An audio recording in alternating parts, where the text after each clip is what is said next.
This is a first proposition speech for the motion. This House believes that an international system with two or more superpowers is better for developing countries than an international system with one superpower. Everyone remembers the kindergarten playground, where there would always be one kid, one bully who would walk around and torment the other kids.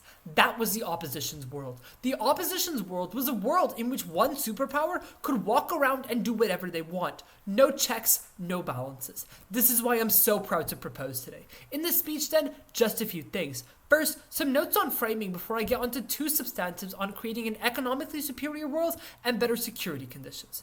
A few points of setup and framing then. First of all, what are the incentives of superpowers on both sides of the house? In the propositions world, due to competition, superpowers are incentivized to offer better terms than their rivals to gain political influence in developing countries. We believe that this is more likely than coercion, since coercion breeds resentment and risks pushing the targeted state into a rival superpower's camp.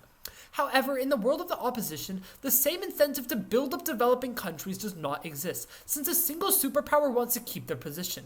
Because developing countries lack credible alternative, the superpower can do whatever they want without offering good terms. They face fewer checks on coercion, intervention, and exploitative economic behavior. Second, what are the incentives of the developing countries and thus the burden of this debate? The incentives of the developing countries are twofold. First of all, ensure that the world is politically stable, exists in a politically stable world, and that there's no risk of kinetic conflict or warfare. But second, ensuring that in the long run, the country is able to economically grow and become less reliant on the superpower.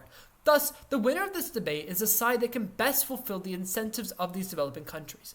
But third, what does our world look like? Three characteristics. First of all, direct aggression becomes more expensive since a rival superpower may end up supporting the target. Second, coercion is also more expensive and less effective since developing nations can turn to alternate powers. For example, in Egypt, when the USA tried to use coercive tactics, they switched their loyalty to the USSR. But third, peaceful tools become relatively more attractive than unilateral force. Proxy conflicts may still occur, but even on our highest ground, they're still less likely than unchecked aggression and are still far worse. Our first substantive then deals with the economic benefits to developing countries in a multipolar world.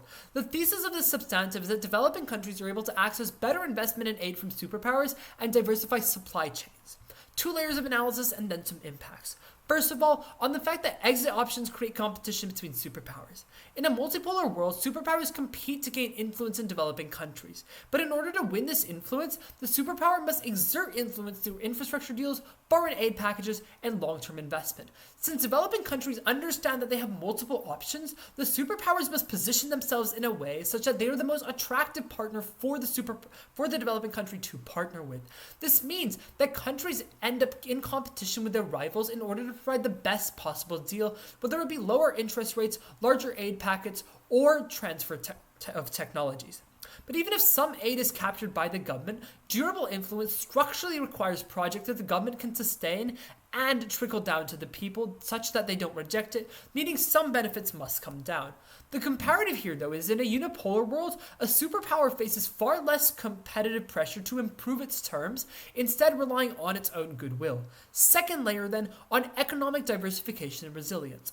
In a multipolar world, supply chains and economic systems are less concentrated in just one country as opposed to split between different countries. This makes economic systems more fault tolerant. These manifest in two dimensions. First of all, in physical products such as manufactured goods, semiconductors, etc. In a unipolar world, economic infrastructure is likely to be under control of just one superpower because no rival pole has the capacity to construct an independent alternative. However, in a multipolar world, when superpowers understand that something like a trade war could cause problems, they don't want to be reliant on an adversarial nation to provide them with goods. For example, due to the fact that semiconductor supply chains and the status quo go through China, the United States is pursuing alternate means for domestic production. This means that if one superpower levies tariffs or sanctions on a developing country, alternative buyers or sellers will exist, preventing complete economic destabilization. But second, with economic systems such as a dollar banking system. Since superpowers understand that a single power aligned against them controls financial systems, they're incentivized to build alternatives to ensure they have protection. For example, when the United States took steps to ensure that Russian banks couldn't use the US dollar, Eastern countries started pursuing alternatives on a global front, such as bolstering the Chinese yuan. This meant that if a developing country was ever cut off from the US dollar, they would have access to this alternate financial system that they could use. Impacts here are threefold. First of all, aid and investment becomes higher quality, more frequent, and oriented towards the long term because superpowers want to offer the best possible terms. Second, economies become stronger and more fault tolerant because superpowers understand that they need to create alternate networks to whatever the rival pool has, and developing countries can tap into both networks. This flows down to the people by creating newer, higher paying jobs, allowing them to economically succeed because markets get bigger. But the third is the promotion of South-to-South trade. Once developing countries have some economic output, they can use this to help foster South-to-South trade such that the network of developing countries becomes stronger as opposed to being locked in with superpowers the whole time. Then, the second substantive deals with creating a safer world for these developing countries. The thesis of this substantive is that developing countries are safer in a multipolar world since foreign intervention by superpowers and regional aggression are significantly less probable. On top of that, proxy wars, the most likely comparative on our side, are less bad than unipolar exploitation that will happen in their world. Two layers here. First of all, on deterring foreign intervention by superpowers.